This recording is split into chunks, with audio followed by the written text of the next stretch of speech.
بسم اللہ الرحمن الرحیم۔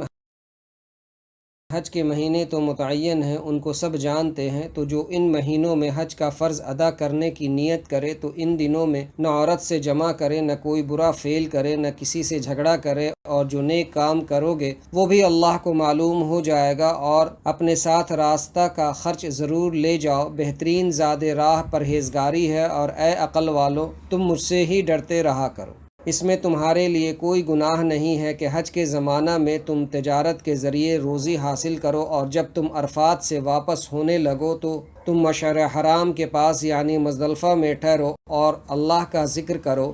اور ذکر کا طریقہ وہی ہے جو تم کو سکھایا ہے، اور اس سے پہلے تم ان طریقوں سے محض ناواقف تھے۔ پھر تم وہیں سے واپس آؤ جہاں سے دوسرے لوگ واپس ہوں، اور اللہ سے بخشش مانگو، بلا شبہ اللہ تو ہے ہی بڑا بخشنے والا اور بڑا رحمت والا۔ اور جب تم اپنے سارے ارکان پورے کر لو تو اللہ کا ذکر کیا کرو جیسا کہ تم اپنے باپ دادا کا کرتے آئے ہو، بلکہ اس سے بھی زیادہ۔ اور بعض آدمی دعا کرتے ہیں کہ اے ہمارے رب ہم کو اس دنیا میں دے دیجئے، ایسے لوگوں کا آخرت میں کوئی حصہ نہیں ہے۔ اور بعض اس طرح دعا کرتے ہیں کہ اے ہمارے رب تو ہمیں اپنی نعمت سے اس دنیا میں بھی نواز دے، اور آخرت میں بھی اپنی مہربانی سے عطا فرما، اور دوزخ کے عذاب سے بھی نجات دے۔ انہی لوگوں کے لیے ان کے نیک کاموں کا بڑا حصہ تیار ہے، اور اللہ تو بہت جلدی حساب لینے والا ہے۔ اور قیام منی میں بھی جو گنتی کے چند روز ہیں اللہ ہی کا ذکر کیا کرو، اور جسے جلدی ہو وہ 2 ہی دن میں چل دے، اس میں کوئی گناہ نہیں، اور جو بعد تک ٹھہرے اس پر بھی کوئی گناہ نہیں، اس کے لیے جو اللہ ہی سے ڈرتا ہے، اور اللہ ہی سے ڈرتے رہا کرو، اور یہ جان لو کہ تم سب کو اسی کے پاس جمع ہونا ہے۔ اور بعض آدمی ایسے ہیں کہ پسند آتی ہو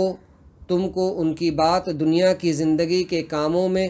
اور وہ اپنے دل کی بات پر اللہ کو گواہ بناتا ہے، حالانکہ وہی سب سے بڑا جھگڑالو ہے۔ اور جب یہی جھگڑالو پیٹھ پھیر کر چلا جاتا ہے تو دوڑتا پھرتا ہے زمین میں تاکہ اس میں فتنہ برپا کرے، کھیتی کو برباد کرے، اور انسانوں اور حیوانوں کی نسل کو ہلاک کر دے، اور اللہ تو فتنہ انگیزی کو پسند نہیں فرماتا۔ اور جب اس سے کہا جاتا ہے کہ اللہ ہی سے ڈرو تو اس کا غرور اس کو گناہ میں گرفتار کر دیتا ہے، اس کو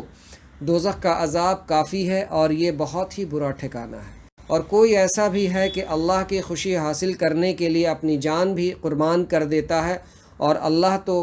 ہے ہی اپنے بندوں پر